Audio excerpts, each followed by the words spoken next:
Welcome to Crisis in Perception. This is where we examine the systems that shape our world, one book at a time.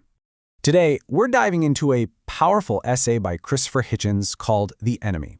What we're going to do is unpack how he reveals the actual structure of modern theocratic totalitarianism. And the key takeaway?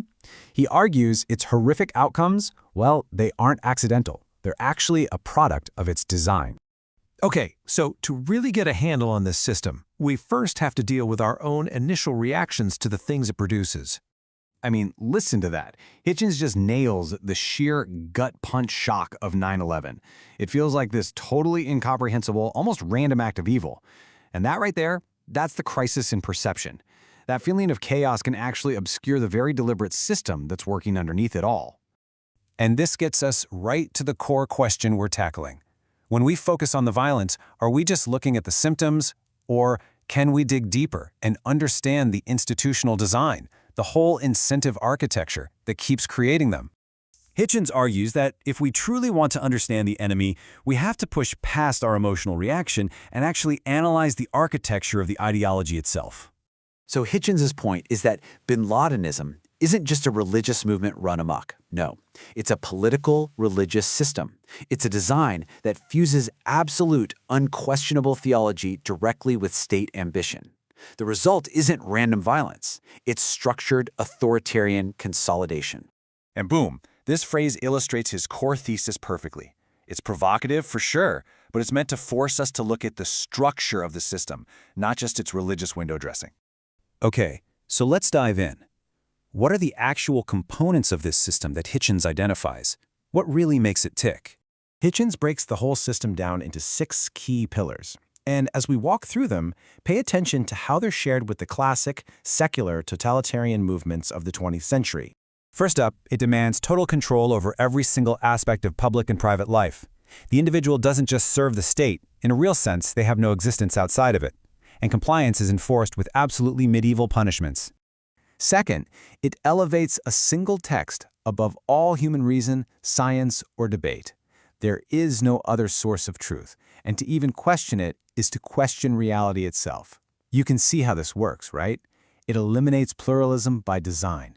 Third, the system has a death wish. It celebrates martyrdom and violence, not as some tragic necessity, but as the highest possible calling.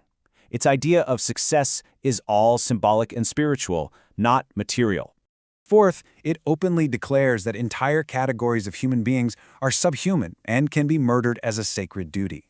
Now, this isn't a bug in the system. It's a core feature. It's how you create an in-group and a permanent enemy. Fifth, it relies on the extreme repression of women and sexuality. This is about denying the rights and talents of half the population, and it ensures control over the most fundamental aspects of human life. And finally, just like so many totalitarian systems before it, it's built on a foundation of paranoid conspiracy theories, especially classic recycled anti-Semitism. Now here's where it gets really interesting. This very architecture, these 6 pillars we just went through, they actually contain the seeds of the system's own destruction.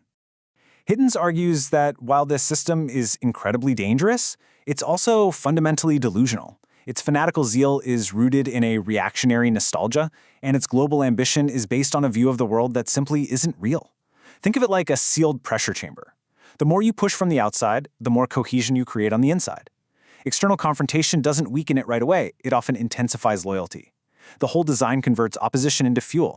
So the crucial point is that its rigid, violent, and backward-looking nature pretty much guarantees it cannot succeed in the modern world.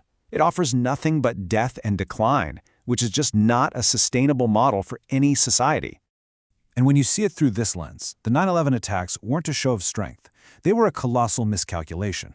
It was a strategic error born from a system that rewards hubris and is literally incapable of seeing the outside world clearly.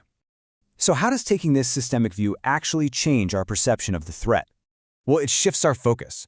We stop looking at just one man, Osama bin Laden, and we start looking at the incentive structure that produces these ideologies over and over again. We move from focusing on a personality to understanding a recurring system. And Hitchens leaves us with this really stark reality. This is a permanent struggle. This totalitarian mentality is a recurring threat that has to be confronted and refought by every single generation. And that is the essential takeaway.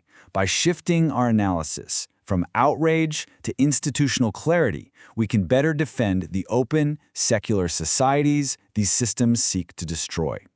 This book helps us see extremism not as chaos, but as a structured design. It's about shifting from personalities to incentive systems and from outrage to clarity. This project is free and publicly accessible. So if you'd like to support the time, tools, and research behind Crisis in Perception, you can become a supporter on Patreon. For longer audio-based analysis of this whole topic, check out the deep dive. It's linked in the description. And if you enjoy this kind of systems-level analysis, please like, subscribe, and comment with any books or topics you'd like us to explore next.